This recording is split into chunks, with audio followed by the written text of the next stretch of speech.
So, Tew, firstly, welcome back. I'm genuinely delighted to have you. I said in the sort of advert for this session that you bring wisdom and a grounded approach to it, which is really much appreciated. And actually, particularly on this topic, because kind of Aikido is seen as a spiritual path by a lot of people, and it's kind of a word I struggle with a bit. Because I don't have any strong religious affiliations, and I tend to link it with religion, rightly or wrongly. So when Demetra said, you've often talked about secular spiritualism, my ears pricked up, because I think that might be something I can relate to a little more. So my first question is, and I think it's a quick yes probably, is Tai Chi seen as a spiritual path by most of its practitioners? Not most, but the people I practice with, I think we're all in agreement that it's a spiritual path, spiritual physical path. But not all. I mean, some people do Tai Chi without really wanting to go into that area, and that's their choice. They do Tai Chi for fighting or whatever it is. Yeah, I think that compares very, very much as with Aikido, actually. I would say that that's typically the case as well, but not that many would call it a spiritual path. The vast majority see it more as a martial art. But then I would counter that by saying that the traditional martial arts are a spiritual path. Okay. So what's your definition of a spiritual path? Well, I thought you might start with that. and I want to answer you really by what is actually happening in my life right now and what has been happening today. Just to answer it, not with words, more concept, and this is what spirituality and so on and so forth. You can find all that in the library or in the internet or whatever, and there are some really good books about it as well, secular spirituality. But I just wanted to share with you an experience which I'm involved in right now, and even it's the background of this meeting. So today, I don't know whether your group knows this, but I'm not just a Tai Chi teacher, but a big part of my life is actually working with people who are dying and with the health professionals who I train to avoid burnout and for them to bring this, to bring spirituality, if you like, into their work, especially in palliative care and intensive care. And I work with people who want to prepare themselves when they either they've been introduced to me or they've come through word of mouth or whatever it is. And I don't just accompany people who are dying, but sometimes people who are ill, who have something like motor neuron, or Parkinson's. I'm accompanying a Russian gentleman with Parkinson's, for example, or something that is not just like they're preparing to die right now, but they've reached a certain critical stage in their illness, and they have chosen to prepare themselves, or they've been introduced to the work of preparing themselves.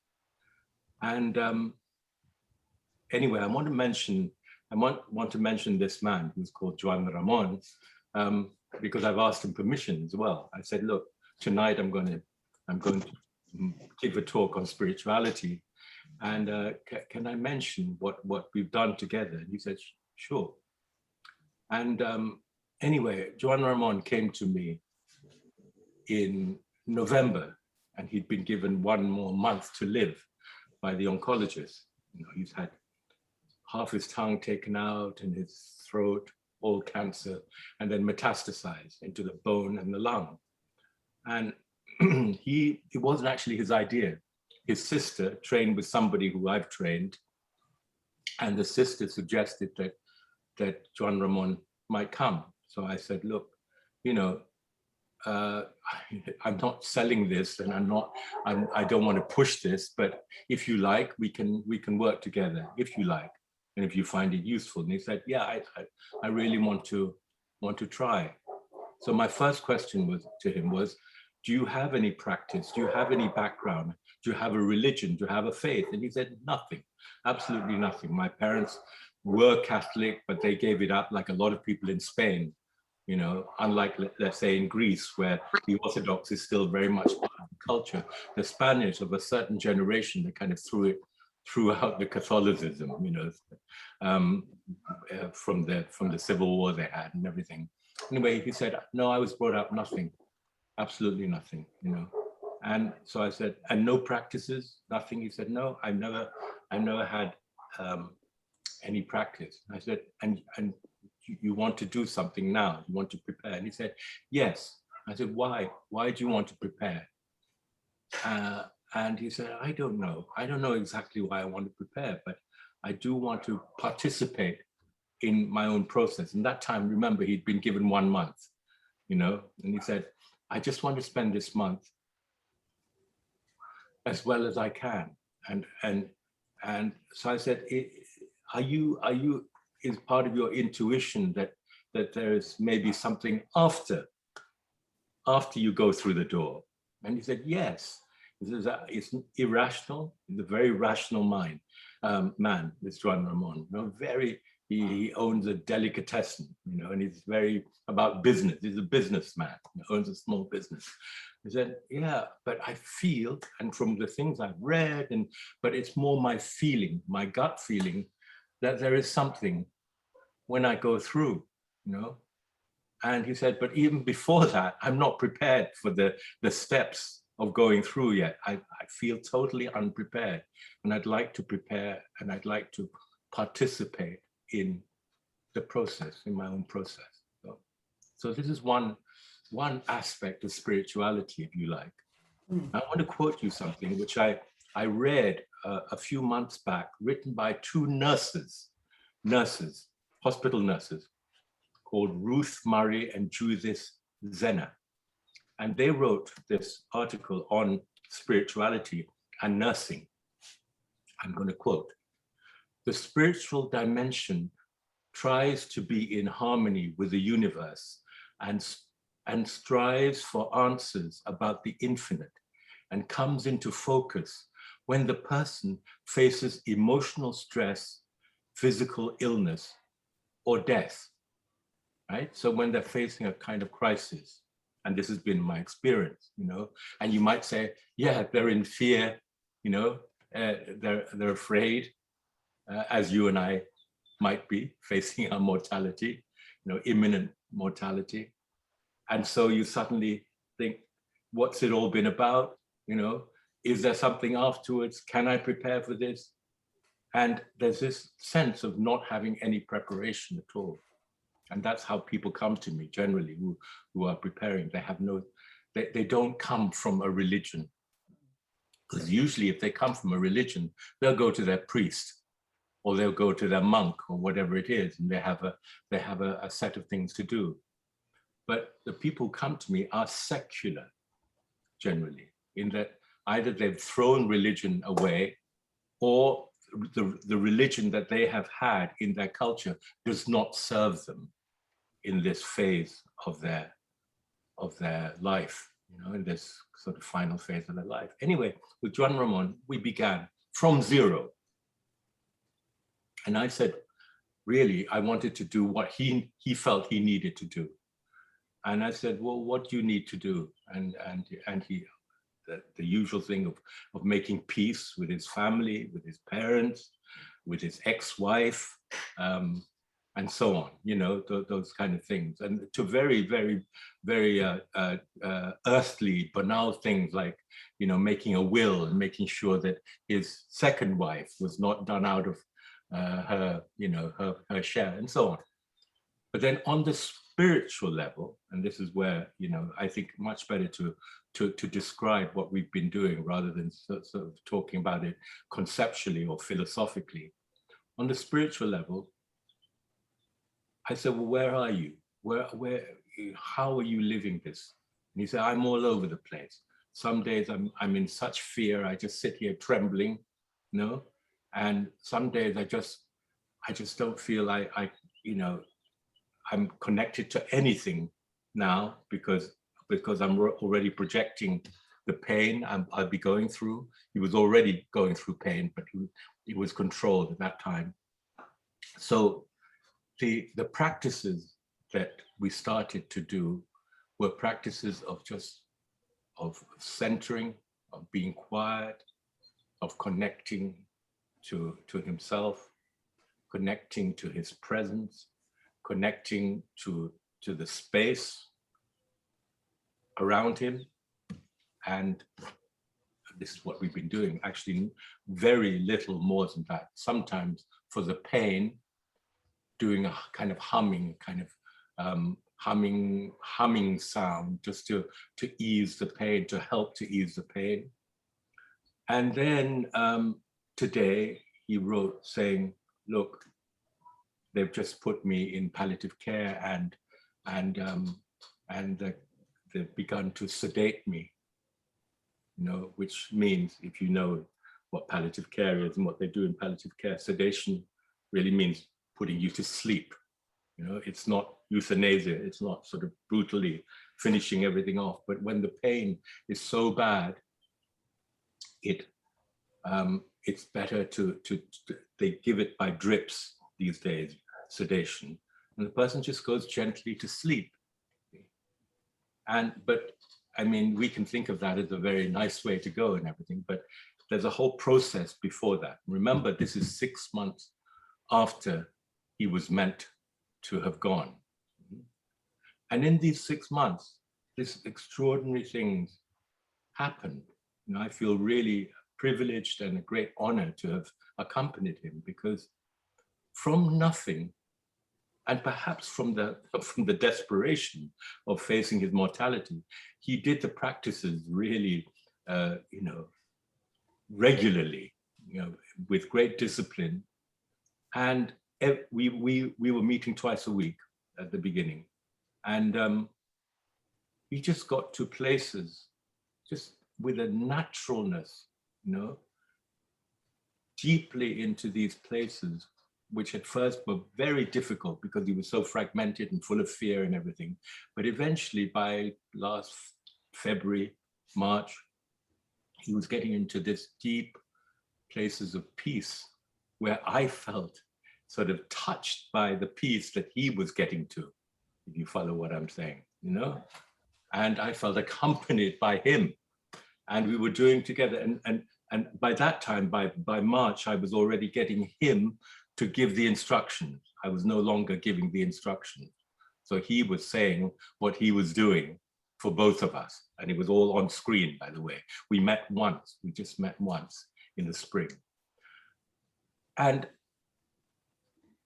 another thing I wanted to share with you was that because he didn't have any martial arts background, no Taoism, no Buddhism or anything like that, I just felt that it would be just completely a burden to start using Buddhist terms or Taoist terms or anything like that. And this I'd learned years ago, about 20 years ago, when I first came to recognize the importance of secular spirituality, was when I was accompanying the children in this hospice that I worked in Bangkok. They were children who were dying from secondaries from AIDS, full-blown AIDS and stuff. And these children had no time to absorb, and they weren't just Buddhist children. They were Christian, Buddhist, Muslim, nothing in particular, but they were children who had not had time to be educated and initiated into Christian language or Buddhist language or whatever. But they needed your presence. They needed compassion. They needed warmth. They needed, you know, something authentic, an authentic humanity at their side, you know. And anyway, I don't want to go back there too much, but I learned from them to stop using Buddhist terms, which I had done before with the people that I'd accompanied. That was my training, you know, so I trot out the Buddhist practices using the Buddhist terms, and I was accompanying Buddhists, you know, before that. So it worked, you know, and they could get it, and they'd done the practice. But here I was with the children who hadn't been initiated, hadn't done any practice, but who still needed the same qualities, if you know what I mean: compassion, presence, warmth, transcendence as well. So I learned a lot from them. But coming back to Juan Ramon, to this man who is actually dying right now as I'm speaking, he you know, I realized at the beginning, if I was going to put in some Buddhist terms here, Buddhist or Taoist terms there, or explain it in this way, would be a waste of his time too, to sort of say, well, what, you know, can you explain that? There wasn't time, especially when we first started, because there was only a month. You know, there wasn't time to sort of talk about the Tao and all these kind of things. It was just, he wanted to prepare himself. He wanted not to be fragmented, to be whole, to connect with himself, you know, to prepare for whatever was coming through the door, right? And this was the practice.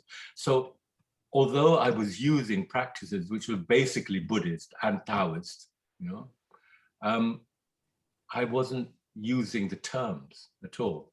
And this has been a challenge to me over all these years that I've accompanied people who have not been Buddhist. Of course, if they're Buddhist, you know, or they've done Tai Chi and everything, to talk about Yo and Wu, the substantial or the tangible, and the no form, it, you know, makes perfect sense. But to people, and most of the people I've accompanied over these years have not had any background like that. So instead of even talking about meditation, I don't use the word nowadays unless it's appropriate, because it's got so much baggage and so on. You know, just pause, silence, stillness, you know, and instead of emptiness, space, and so on. You know, just very, these are secular terms. This is what secular to me means. Make it understandable.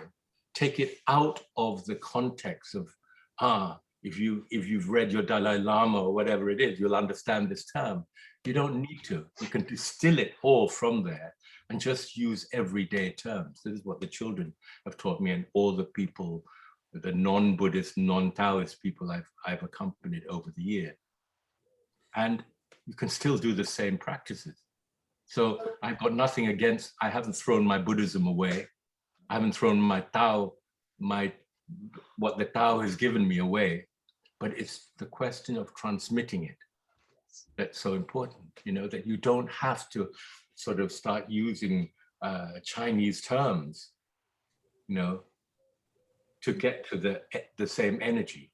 I hope that really speaks to me, because much of my own Aikido journey has been about finding ways of transmitting what we're doing so that people can experience it as quickly as possible through the language that they understand and experiences that they understand. And, you know, that's, I think, so important. So I think what you're doing is fantastic. So is it fair to say that when people are asking you to take them through this process, they're all going through a similar set of processes? They're all wanting to kind of connect with themselves and find some peace, and or does it vary quite a lot? Thank you for reminding me of another point I wanted to get across. Secular. I think there's a kind of aspect of secularity, which doesn't mean just stepping aside from the structure, which is religion. Religion is structured. It's a structured set of beliefs, church, pope, priests, monks, all these things in the structure. I'm not against any of it. But the secular part is for the people who really don't need to go there. You know, if you need that, if it helps you, if it gives you more support, you know, to have that structure, that religious structure and the belief systems, fine. I've always said, fine, stick to it. But the important thing is not just to believe it intellectually, but to live it, you know, to have assimilated. But in the secular world, there's no authority there to interpret your experiences. You're directly with the experience. See? And your experience counts. Your individual experience counts. But part of the whole point of secularity, I think, is that you come to also acknowledge that you're not separate. So there's a secularity implies a sense of the collective. So your experience, let's say fear, you know, which comes up a lot in my work when I accompany people, there's fear, natural, normal, you know, but your fear and my fear are not the same fears, you see, they're not the same fears, and yet we can empathize, you know, I can hear your fear with my fear, I can hear the fear of the person who I'm accompanying with my own fears. So it's very important, this sense of empathy, you know, empathy, which is connection, connectedness to the collective. So there's a sense in secular spirituality of the individual and the uniqueness of each life and each individual. Even though you might share the same illness, no two people will share the same way of living that illness, you know? So you've got the uniqueness, and then you've got the universal, which is the collective. So when we talk of secular, it's not sort of you alone, you know, and your experience alone matters. It's your experience, but in the context of a collective, which has enormous implications, because if you do feel that, if you do connect like that, then of course there's a sense of responsibility as well. And there are very obvious things like, you know, let's say we all want peace, and we all want to live peacefully and in harmony and comfortably, right? Each of us, you know, will define that in our own way. We all want that. But then in the secular vision, I think we come to the next step, which is that you can't do that by yourself. And this is what, let's say, climate change is about. This is what a more equitable economic society is about, you know? You can't be well by yourself. So the secular vision is a vision connected to the collective, which also means connected to nature, which is why climate change, and the whole point of climate change, is a secular issue. But a secular issue not just because we happen to not believe that God created the trees or whatever it is, you know, or whatever philosophical take we have on it, but in the sense that what happens to the trees and the rivers and the air and the earth is part of us. And this is a sense of the deep ecology that each of us holds. We are part of the seasons, and we are responsible for what happens in the seasons by the way we live, and the way we treat each other, and the way we treat nature, and so on. This is quite new, you know, because up to the time, I would put it at about in the 70s, really, when this movement started to really take off, you know, that there was this arrogance that man, and usually it's men, you know, can do anything to nature. We have the right to observe nature, and then to dominate nature, to manipulate nature, to gain as much as possible, to destroy nature, actually, to destroy the elements. And this has changed beautifully in our lifetime, even though it's almost too late. But this is part of secularism as well. Yes. Now, the secularism is not just about us, men and women and children, but about our place in the world and with each other, our relationship to ourselves and to each other. And it begins with this ecology. It begins with this, but it connects to the collective. I'll come back to Juan Ramon, this man who's going now. Today, this afternoon, he sent me a beautiful message, you know, saying saying that they were about to give him the sedation. He was about to. So we'll be out of touch. Now I'm in touch through his wife and his sister, you know. And he said, but I am going to keep doing the practices that we've been doing because they have served me. And I know that, you know, I can do them with or without sedation. I'm just going to keep on doing them. And his wife and sister also said, look, as he goes, as Juan Ramon goes, you know, little by little through the sedation and his pain, he's in terrible pain right now, are calmed down and he goes into sleep, we will be still practicing. And what they're practicing is something very simple, which is just breathing, their presence, and connecting to themselves, to the space inside them, and connecting this to the immediate space around them, and on and on.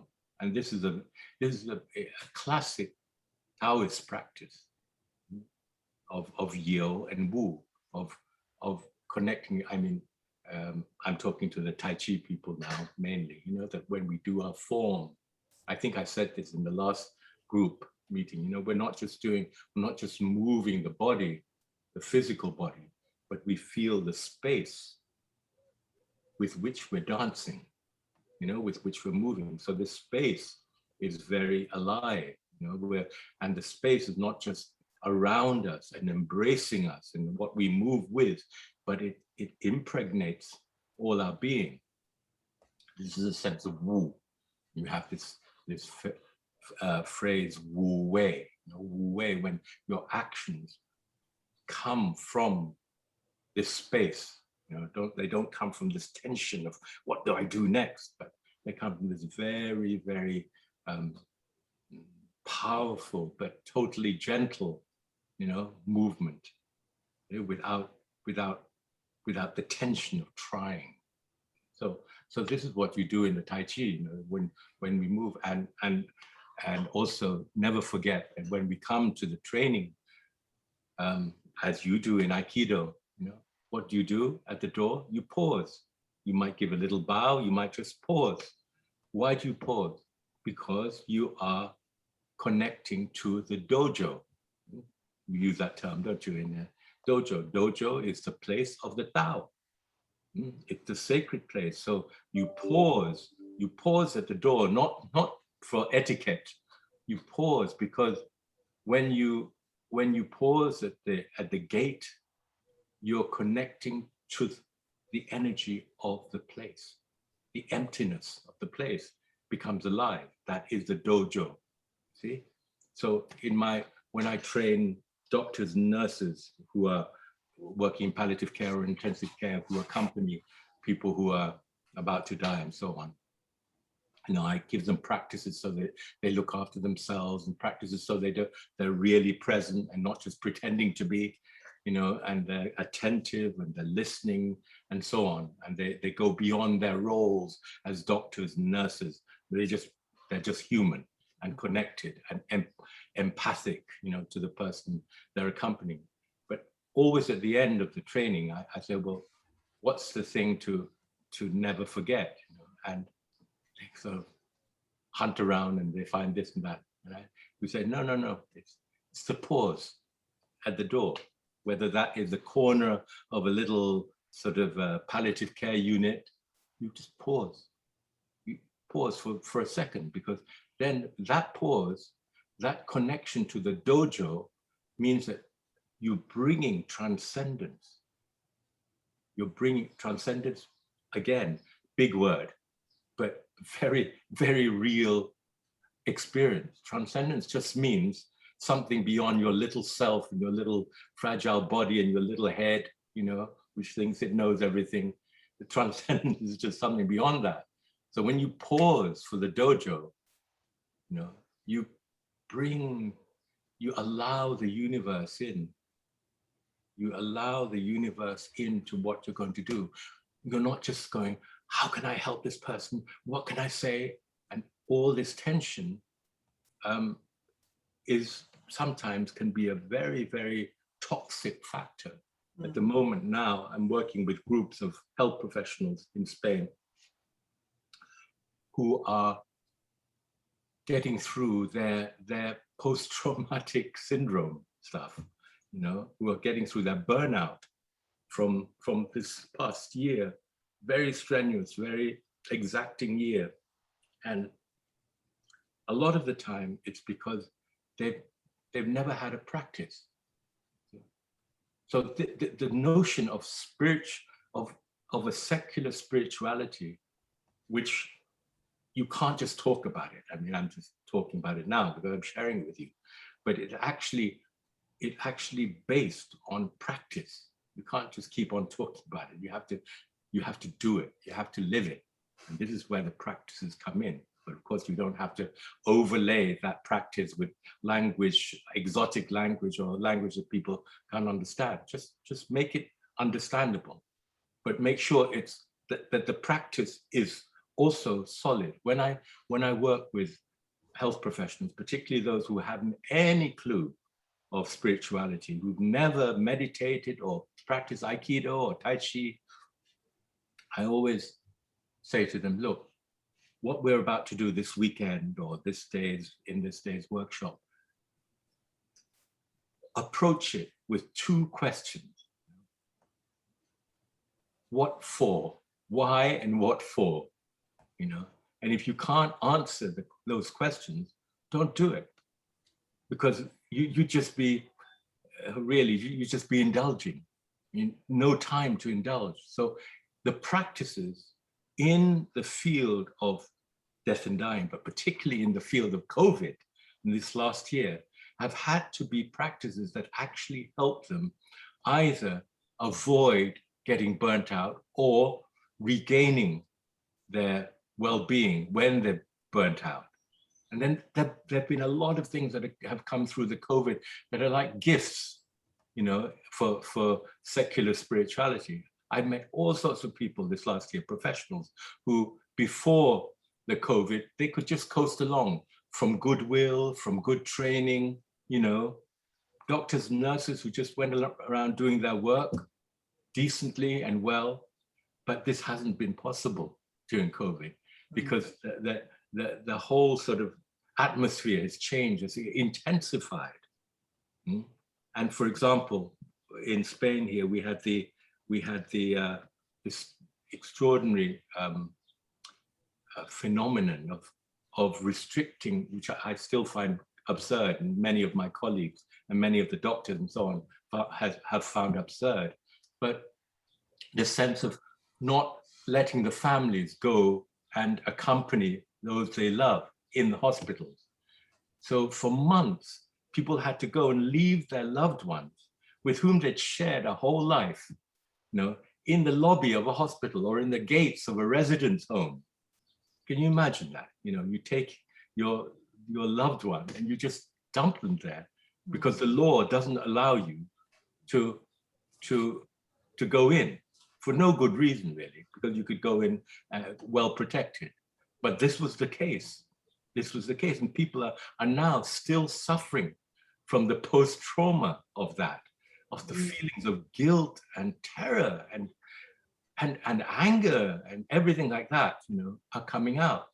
Now, as for the health professionals, my very first group was with nurses who said, we don't know what to do because we're in our gear, which is terrible for the nurses, you know, who are used to touching and, you know, hugging and offering, especially in Spain, you know, it's a very touchy society, like the Greeks, you know, but not being able to touch, having gloves and these plastic things and the mask and everything, not being able to really accompany total strangers too here.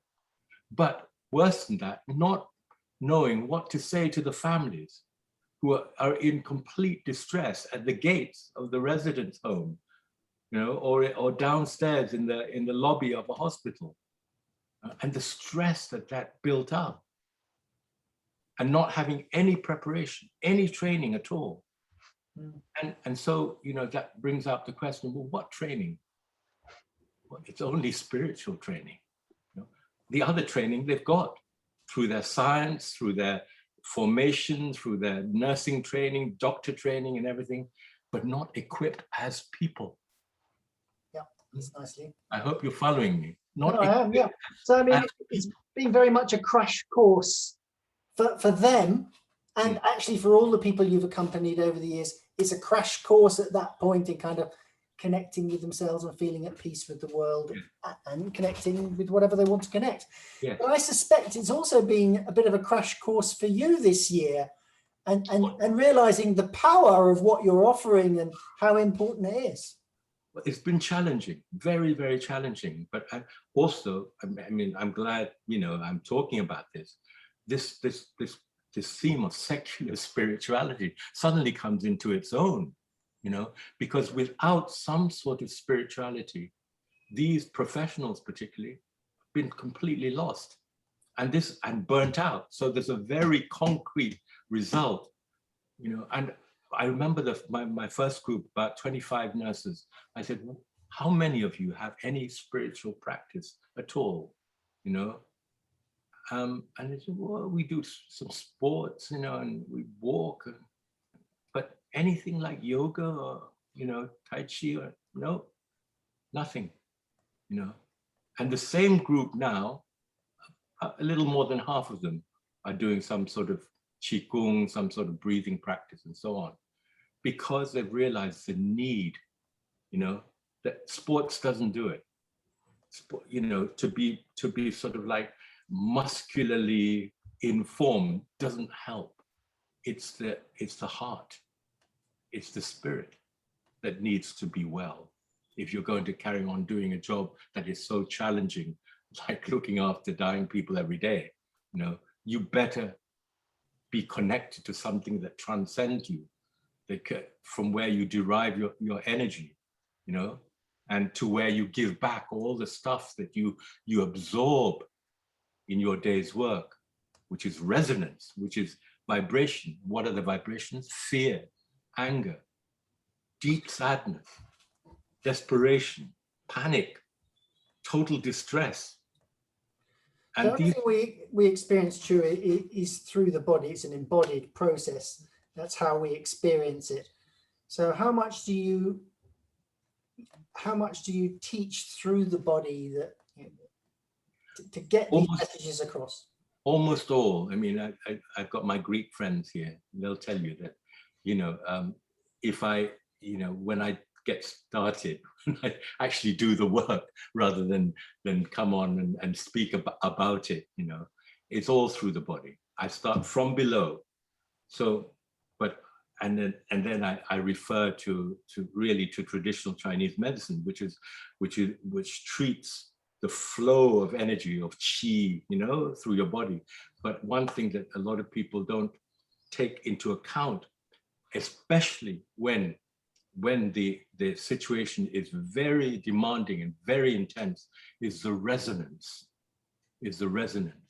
And everybody who works sort of on an intimate level with another person, I'm talking about, let's say, social workers, will know this. You go home and you can be living well, you can be looking after yourself, but you will get very burnt out soon if you don't have some practice to renew. Why? Because you're picking up the negative resonance all the time. Right. And these negative resonance, they just completely invade you. Right. And by the way, this is it's a Taoist term, gan ying in Chinese, resonance, to treat resonance very seriously, and to have the means to cleanse these resonance. But if you don't, and if your hours are long and you're picking up all this resonance all the time, sports won't do it.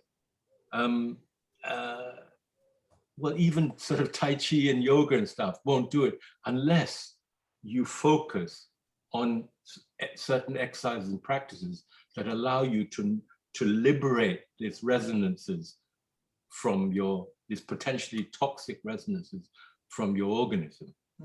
So this again is a spiritual matter.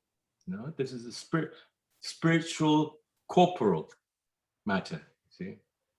So one of the things that I was always told in ki aikido, because that's my tradition, was that we're all extending ki all the time, and the more you give, the more you get. So it strikes me that with this resonance that you're discussing, there's a sense of getting blocked, and you have to unblock and get it all flowing again, sort of clean out the system. Does that make sense? It makes perfect sense, but I'd like to add that there's a paradox here too, which you have to take care of, which is that the more you work on yourself, on your ki, your chi, the more sensitive you become, and the more open you become, and the more you can pick up and you can sense the vibrations around you, of people around you, the person in front of you, for example. When you're standing in front of them, you sense, you feel the vibrations much more. So with that increase in sensitivity, you must have an equally strong practice in order to not absorb. Right. See? And because you're no longer sort of behind armoring, if you like, now you're absorbing, and that ability to absorb and to hear and to respond to other people's resonances, of course, help you in the work. But there's a price to pay, and the price is that if you don't look after yourself on that level of chi, and chi as resonance, then you will start accumulating. And this is a factor that wears down a lot of people, like teachers. I've met, teachers, therapists, psychologists, apart from health workers. Yes, absolutely. So this really is a practice. How are you doing for time? And I'm fine. Nobody's called yet. Okay. By the way, before I forget, please pass on our thanks to his family if you don't get the chance to pass it on personally to one, because it's been most enlightening, and actually you've cut through it all for me, and now I kind of understand how it can be deemed to be a spiritual path and what secular spirituality means, and I understand how what I'm practicing could be deemed to be a spiritual path on that level. So it's worked for me. Is there anything else you wanted to add on that? Oh, loads and loads, when I but I won't. What springs to mind is now I can relate the work you're doing to actually the martial art practice, and why that would be a spiritual path, because the more you advance, the more resonance you pick up, the more sensitive you become, the more you need to practice to be able to clear out your system and to stay healthy, etc., etc. It makes kind of sense. Absolutely. And the other thing is, you see, I think this term secular spirituality, it's kind of taking the specialness out of the word spirituality, which is, it's like meditation. Meditation. It brings up. I remember the first time I was in front of about 1,000 doctors. It was about palliative care, and they brought me in as the spiritual guy. So I started, and they said, "Can you talk to them about meditation?" Because the organizers wanted these doctors to meditate. This is many years ago in Spain. So I started talking about meditation. And I could see their face, at least the first 20 rows. The faces fell, I could practically see the think bubbles, thinking meditation, candles, incense, gurus, whatever it was, and the resistance was just palpable immediately. So I said, listen, I was going to talk to you about meditation, but I won't, I'm going to talk to you about resting in silence. Who needs a rest? They all put their hands up. Who needs some silence? They all put their hands up. So I said, well, let's do a session of resting in silence. And that was fine. That's when I learned that semantics sometimes really gets in the way, Yes. You talk, because there's a lot of baggage there. But the other thing is, when you take away that specialness of spirituality, You know, the very simple things. I'm sure you have the same exercises in aikido, of this being centered and grounded. Yeah. It's just being centered and grounded, just being in the middle. And in Tai Chi, we call it Zhong and Song, you know, or Fu and Song. This sense, this skill that you practice of returning to the center, grounding your chi, grounding your presence. This is a completely earthly practice, but it's also completely spiritual, because distress is when there's fragmentation. You know, distress is when a person cannot regain their center, cannot feel the ground. And there's anxiety, there's anguish, there's distress, all sorts of things, you know, which are spiritual, in fact, spiritual disharmonies, if you like. So one of the first things I do with health professionals is just really simply, you know, showing them how simple it is to just bring the energy back to the center and ground with the in-breath and ground it with the out-breath, and just feel it through the body, not thinking of presence, not thinking of the center, not thinking of the ground, but feeling the center and feeling the ground, just as you do in your discipline, I'm sure. And this is a spiritual practice. This simple practice is a basic spiritual practice. It's not about, you know, it's not about sort of tripping, if you like, you know, it's not opening this and opening the third eye or whatever it is. It's just feeling your belly, you know, your hara, and then the ground. It's very pragmatic. So it's pragmatic. It's pragmatic. So this is another thing about secular spirituality. Could I just mute myself one moment, please? Of course. Guys, while Tew mutes and handles this, have any of you got any questions or points that you would like to raise? So beginning, if you'd like to think about that a little bit, it won't be too long before we get to that session. And obviously when we get there, you'll have to unmute to ask the question. Brilliant. Yes. For once I can understand today, Paul.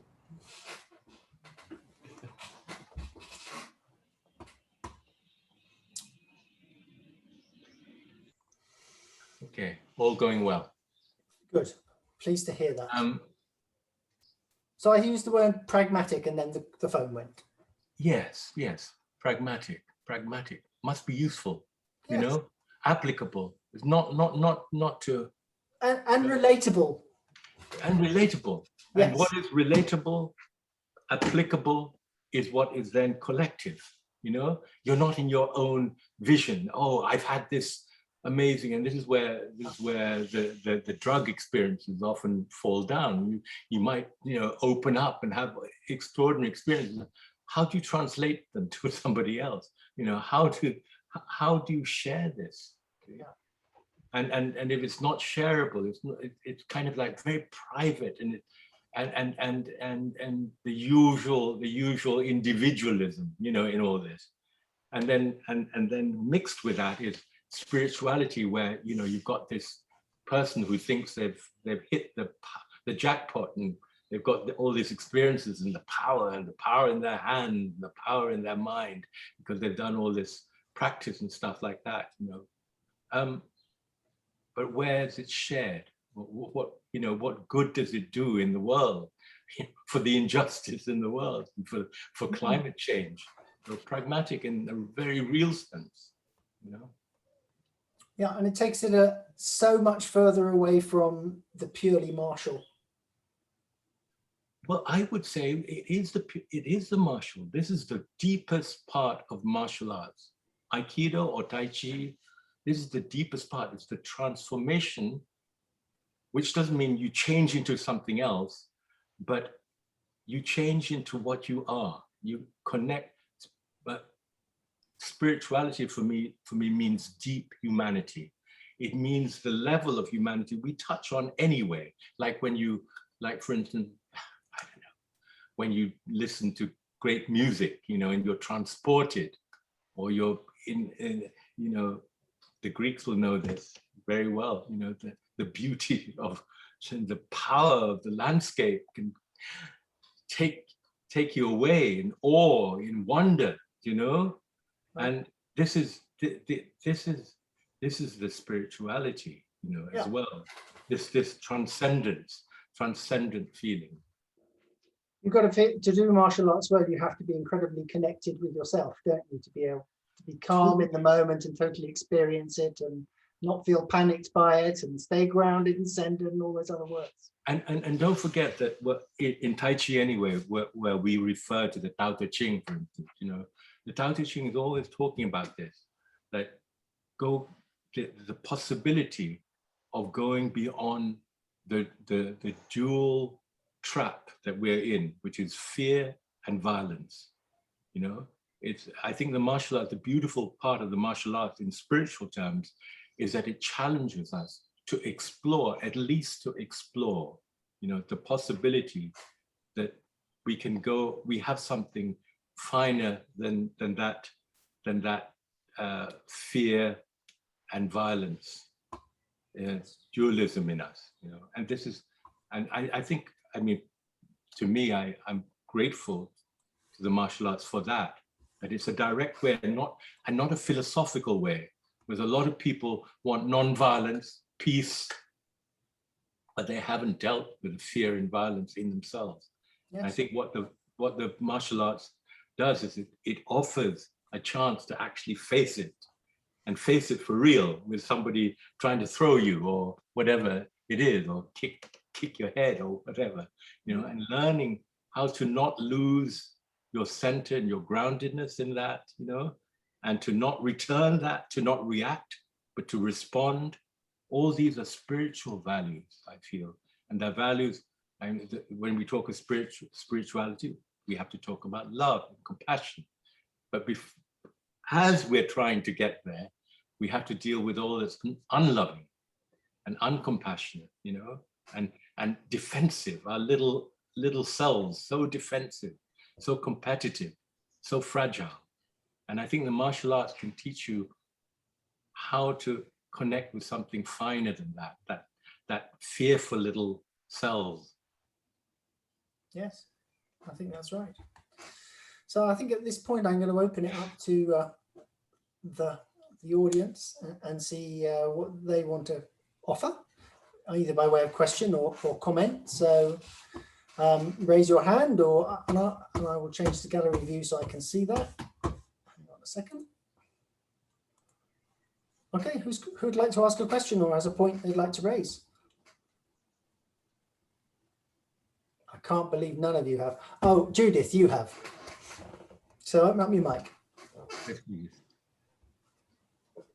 First of all, I'd like to say thank you very much, Tew. I've been very moved by many of the things I've heard tonight. One thing in particular that resonated with me, that felt similar to what I've learned through doing aikido, is that it's about being selfless. If the ki flows into you and you let it flow out again and you don't use it yourself, then much more flows through you. So that seemed to resonate.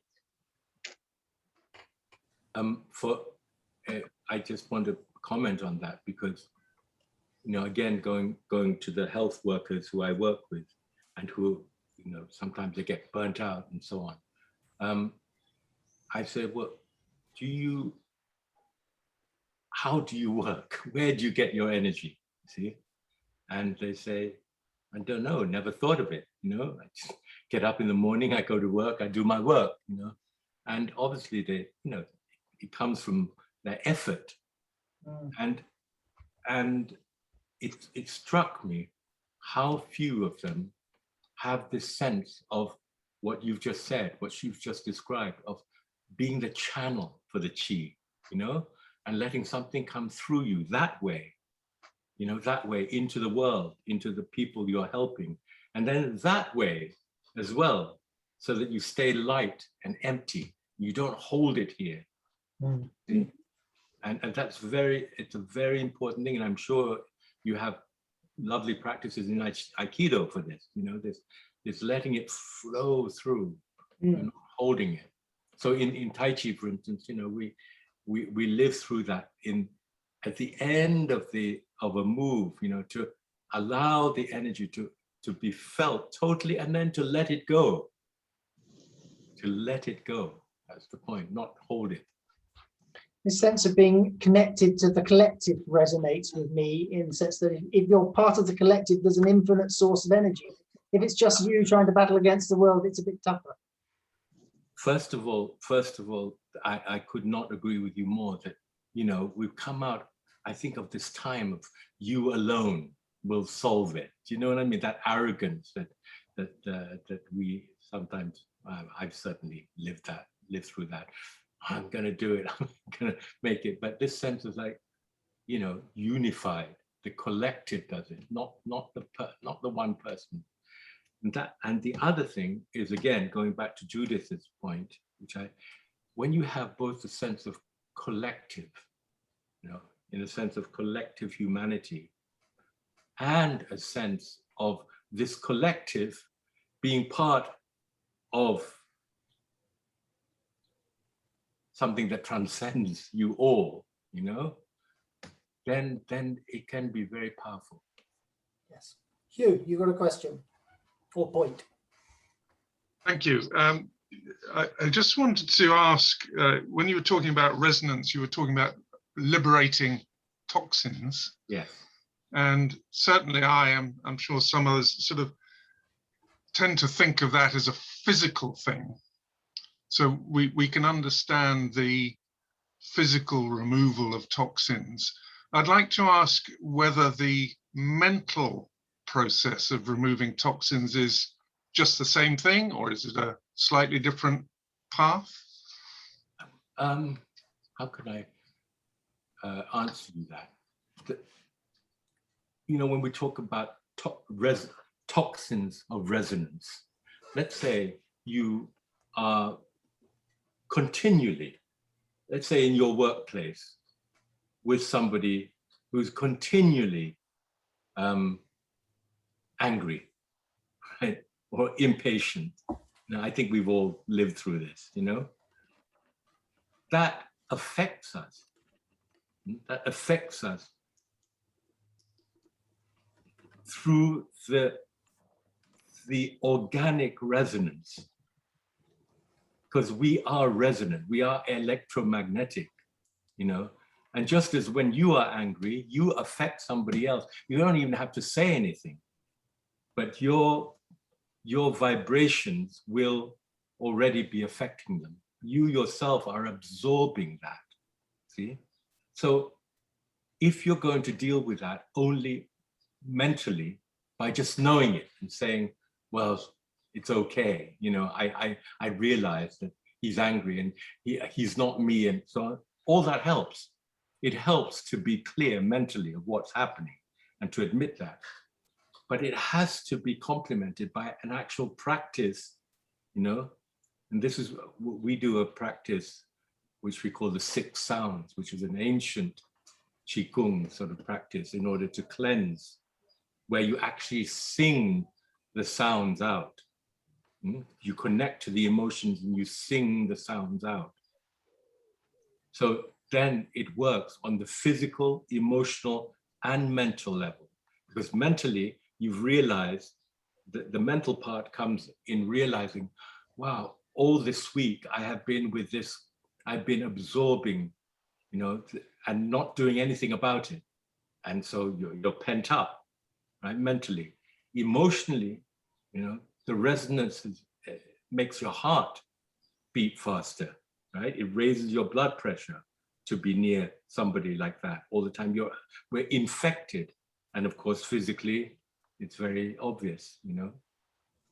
So when you do, if you have a practice that can include the whole 3, which with movement, with sound, and with the mentating, the clearing from the mind, then there's a chance to not keep accumulating it. Okay. Does that answer you? Yes. Hi, Tew. It's lovely to see you and hear you again. I think this is a fascinating subject, and just while you were chatting, I love words, and I looked up the word spirituality. You know, you Google the word spirituality, and two definitions right next to each other are quality that involves deep feelings and beliefs of a religion. That's one. And then Sorry, I didn't Can you catch say that again, Piers? Your sound went. the quality that involves deep feelings and beliefs of a religious nature. That's the first definition. And then immediately underneath it is spirituality is about seeking a meaningful connection with something bigger than yourself, which can result in positive emotions such as peace, awe, contentment, gratitude, and acceptance. And I think there aren't that many words where you can say the word spirituality and it can mean almost the opposite to something else. And it's been really, really great listening to someone that has explained it in such a way that it hasn't had anything to do with religion. And it's been so refreshing. It's been great. Thank you very much. Thanks for saying so. If when I'm invited to talk about this, I sometimes refer to the Latin spiritum. That was underneath the second one. That's so weird. Spiritum, which Yes. is breath, you know. Yes. And often with people who kind of like, you know, don't get it even after talking and so on. I often do something very, very simple. I don't know whether I want to end with this, right? Kind of end with this. Why don't we get up? Or just find space. You don't have to get up, actually. Just find space. Can you find space? Can you see me? Yes. Okay. All right. I'm not going to get up, in fact. But if you prefer getting up, and I do this. I say, okay, let's finish with talking, right? Let's just breathe together. So sometimes, I think I did this with you when we did the yin and yang talk, but when we breathe in, let's just open the circle. We just breathe in, we open the circle. And when we breathe out, we just make a line. We push a line, not too far. So breathing in, let's do it together. Breathing in, and then breathing out. Nothing more complicated than this. And again, just feel it, the circle, which is the yin, the receptive, and then the line, which is the straight and the expressive. Okay. One more.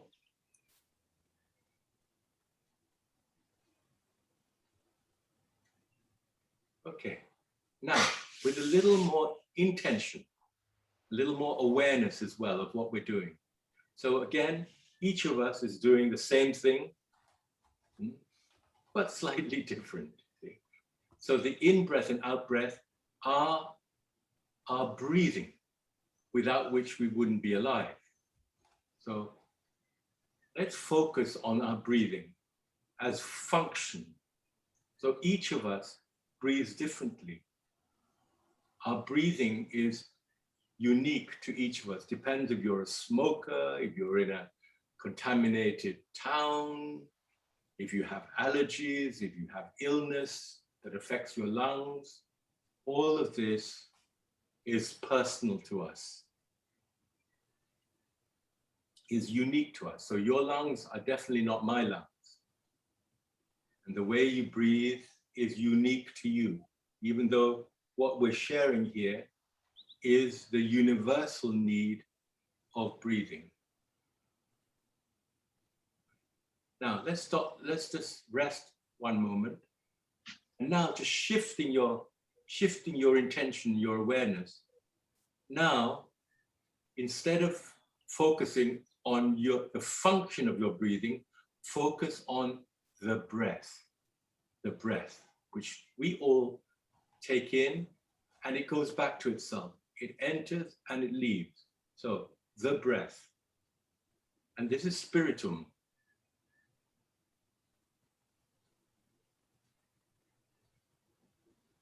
So there's function and individuality and uniqueness and singularity. And then there's breath, which is the universal part, the collective, which does not belong to anybody, nor can be expressed by anybody or possessed by anybody. And we don't need a priest or a guru or a monk to tell us this, if we could just live it. And we don't need to reject our individuality to connect with a collective.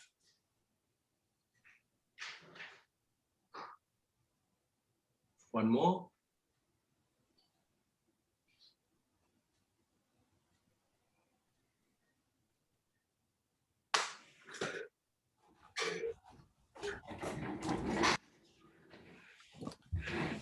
I think I've got to go.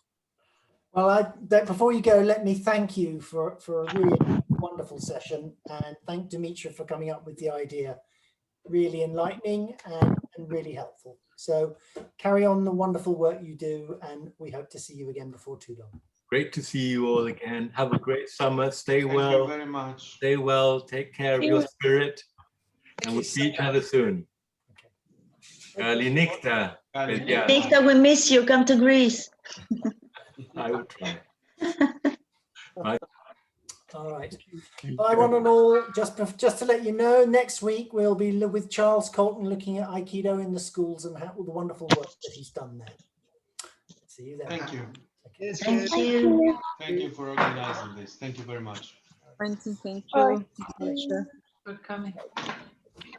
Yeah, thank you so much.